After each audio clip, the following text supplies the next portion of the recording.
Bismillahirrahmanirrahim. Assalamualaikum warahmatullahi wabarakatuh. Alhamdulillahirabbil alamin. Allahumma shalli ala sayyidina Muhammad wa ala alihi wa sahbihi ajma'in. Rabbi shrah li sadri wa yassir li amri wahlul 'uqdatam min lisani yafqahu qawli.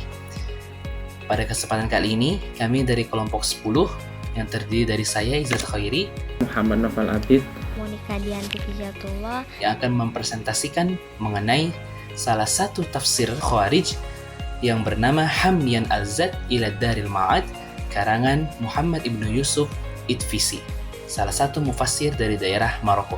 Langsung saja tanpa memperpanjang kalam, kita masuk ke dalam pembahasan. Di sini saya akan menjelaskan tentang biografi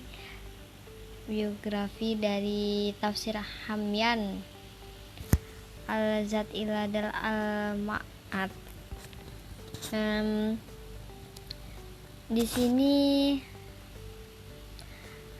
nama lengkap beliau itu adalah Muhammad bin Yusuf bin Isa bin Soleh At-Fisi Al-Wahabi Al-Ibadi.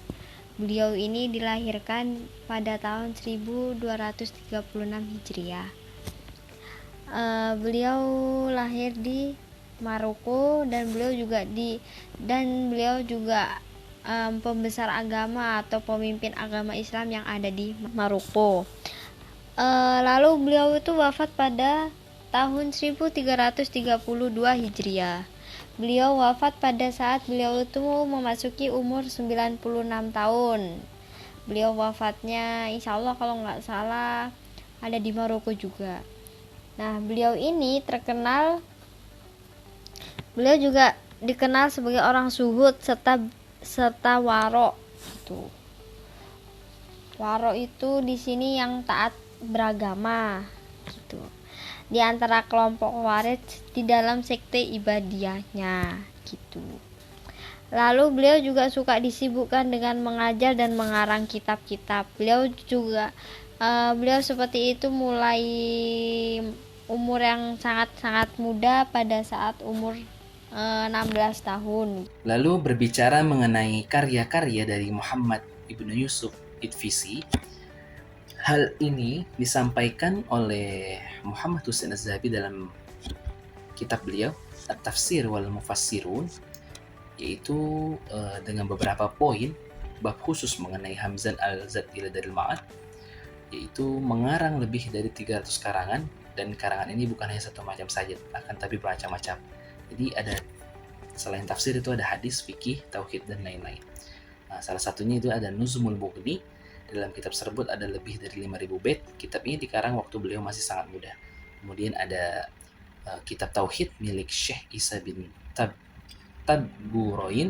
Beliau menafsirkan kitab tersebut, menafsirkan kitab tauhid itu, dan kitab ini sangat penting bagi beliau. Kemudian menafsirkan kitab usul fiqh, tapi hanya di bagian keadilan, bab al-adl, dan kitab ini milik Abi Yakub Yusuf bin Ibrahim. Kemudian menafsirkan tentang kitab hadis Wafawdu Mama Bida'il Amanati, karangan hadis ini beliau mencetaknya sebanyak 3 jilid. Kemudian menafsirkan tentang hadis Khatamar Rasul, menjelaskan tentang kitab Na'ilil, karangan ini beliau buat sebanyak 10 jilid, dan karangan-karangan yang lainnya dalam ilmu nahwu, sorof, balaghah, falak, faraid, dan yang tidak diketahui karangannya yang lain itu. Dan yang paling terkenal itu ialah tafsir tafsir dari Khawarij, sekte ibadiyah, yang bernama Hamyan Al-Zad ila Daril Ma'ad. Nah, latar belakang dari kitab ini tidak adanya keterangan jelas dalam kitab tafsir Hamyan Al-Zad, menyebabkan tidak diketahuinya latar belakang secara jelas. Namun ketika ditarik pada kecenderungannya yang banyak dipengaruhi madhab, maka bisa saja melalui kitab ini Muhammad Itfisi ingin melegitimasi maupun memperkuat madhab yang ia anut. Jadi itu latar belakangnya. Kelebihan kitab Hamyan ini terbagi dari ada 10 bagian. Salah satu diantaranya, kitab ini terdapat penjelasan menurut pandangan beberapa ulama. Jadi ada beberapa pendapat ulama yang dimasukkan ke dalam kitab tersebut. Selanjutnya terdapat penjelasan penamaan surat pada setiap awal surat. Jadi penamaan surat itu sangat jelas di dalam kitab Hamyan ini. Seperti itu. Selanjutnya ialah kekurangan dari kitab Hamyan Az-Zaad ila Daril Ma'ad. Yang pertama ialah tidak terdapat muqaddimah dalam kitab tersebut, sehingga tidak bisa dilacak sejarah penulisan kitab dan biografi pengarang. Hal ini disampaikan jelas oleh salah satu dosen di Fakultas Suluddin University of Saud di King Saud, Universitas King Saud, yaitu bernama Abdurrahman bin Sulaiman Ar-Rumi, mengatakan bahwa muqaddimah kitab ini telah dihapus dan telah hilang, sehingga sulit untuk melacak dari mana pengarang tersebut dan sejarah kepenulisannya. Kemudian tidak disertai penomoran ayat dan surat, sehingga terdapat kesulitan dalam mencari tafsir ayat atau surat yang diinginkan, terutama bagi pemula yang ingin mempelajari kitab tersebut. Kemudian hadis-hadis yang tercantum dalam kitab ini tidak diketahui kesohihannya karena mufassir tidak mencantumkan derajat dari hadis-hadis yang dipakainya, sehingga dimungkinkan ada hadis yang dhaif atau ada hadis yang maudhu dan lain sebagainya. Dan yang terakhir, terlalu berlebihan dalam menafsirkan dengan kerasionalisannya. Selanjutnya metode penafsiran kitab tafsir Hamyan termasuk ke dalam tafsir Birra'yi, karena Muhammad bin Yusuf mengambil penjelasan dari hadis, baik itu hadis sahih maupun hadis dhaif. Dan ada juga yang berdasarkan Israiliyat. Contoh dengan penafsiran hadis, ketika menafsirkan Quran surat Al-Baqarah ayat 36, Sufyan meriwayatkan bahwasannya mendengar Rasulullah SAW berkata, ketika Nabi Adam alaihissalam diturunkan dari surga ke bumi, yaitu di India, hal ini diketahui karena daun yang dijadikan pakaian oleh Nabi Adam terdapat di India. Burung-burung yang berterbangan terdapat di pohon India. Semerbak aroma kayu, kayu cendana, minyak kasturi, minyak anbar, dan kafur. Hadis ini maudhu, namun Muhammad bin Yusuf tidak menjelaskan derajatnya hadis tersebut. Selanjutnya kecenderungan penafsiran Muhammad bin Yusuf dalam menafsirkan Al-Quran mempunyai kecenderungan dalam berbagai masalah seperti pada ranah fikih beserta perbedaan antar madhab, akidah beserta perbedaan dalam kalam dengan madhab Mu'tazilah, dan kebahasaan yang meliputi permasalahan nahwu. Adapun tafsir dalam kitab Hamyan Al-Zaad ini mayoritas disandarkan menyesuaikan pada pandangan jar Allah, yaitu Syekh Zamakhsyari. Selanjutnya ialah mengenai sistematika penulisan kitab, disampaikan langsung oleh Muhammad Husain Az-Zahabi di dalam kitabnya Tafsirul Fafsirun jilid 2 halaman 236. Teman-teman bisa lihat di situ bagaimana sistematika penulisan dari kitab Tafsir Hamyan Az-Zaad ila Daril Ma'ad, yaitu yang pertama menyebutkan tiap awal surat, jumlah ayat yang akan ditafsirkan. Kemudian surat yang ditafsirkan termasuk surat Makkiyah atau Madaniyah. Ketiga, menjelaskan keutamaan surat tersebut, menyebutkan referensi lain berkaitan dengan ayat yang ditafsirkan dengan hadis tematik sesuai ayat tersebut, menyebutkan faedah surat berdasarkan pendapat ulama kalam, menafsirkan ayat secara sempurna, dan poin-poin yang selanjutnya yang bisa teman-teman lihat sendiri ya. Jika ingin dilihat bisa di pause. Langsung masuk ke dalam contoh penafsiran ayat dari tafsir Hamyan Az-Zaad ila Daril Ma'ad. Itu yang pertama, kami mengambil ayat tentang ayat teologi ya teman-teman. Yang pertama ada Quran Surah Al-Maidah ayat 44 yang terkenal, A'udzubillahi minasyaitonirrajim, wa man lam yahkum bima anzalallahu faulaika humul kafirun.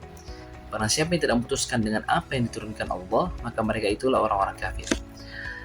Menurut beliau Muhammad ibnu Yusuf Idfisi, ini tidak seperti pandangannya para mazhab Khawarij pada umumnya, yang mana mereka mengatakan bahwa orang yang tidak menjalankan sesuatu dengan perintah Allah, sesuai dengan perintah Allah, maka itu dikatakan sebagai kafir secara nyata. Tapi tidak demikian. Jadi sekte Ibadiyah di dalam Khawarij ini adalah sekte yang paling moderat menurut para ulama. Ketika beliau menafsirkan ayat ini, menurut beliau makna takfir dalam ayat tersebut dinisbatkan atau disamakan pada al-zalimin.